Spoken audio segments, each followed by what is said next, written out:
ഈ ഒരു card strategic തിങ്കിങ്ങിന്റെ ഒരു ഇമ്പോർട്ടൻസിനെ സൂചിപ്പിക്കുന്നുണ്ട്. പരമശിവനും പാർവതിയും ഒരു ഫ്രൂട്ട് ഇതിൽ ആർക്ക് കൊടുക്കണം എന്നുള്ള ഒരു കൺഫ്യൂഷനിലിരിക്കുമ്പോൾ അവരൊരു ഉപാധി വെക്കുകയാണ്.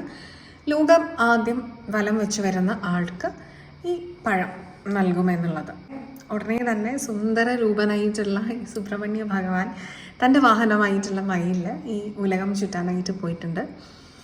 അതേസമയം വിഘ്നേശ്വരൻ തൻ്റെ മാതാപിതാക്കൾക്ക് ചുറ്റും വലം വെച്ച് പ്രദക്ഷിണം ചെയ്തു ആ ഉപാധി പൂർത്തിയാക്കുകയാണ്. തൻ്റെ ലോകം എന്ന് പറയുന്നത് തൻ്റെ മാതാപിതാക്കളാണ്. ശിവനും ശക്തിയുമാണ്, പ്രകൃതിയും പുരുഷനുമാണ്. അപ്പോൾ അവരെ വലം വെക്കുന്നത് വഴി ആ കണ്ടീഷൻ സാറ്റിസ്ഫൈ ചെയ്തു എന്നുള്ളതാണ്.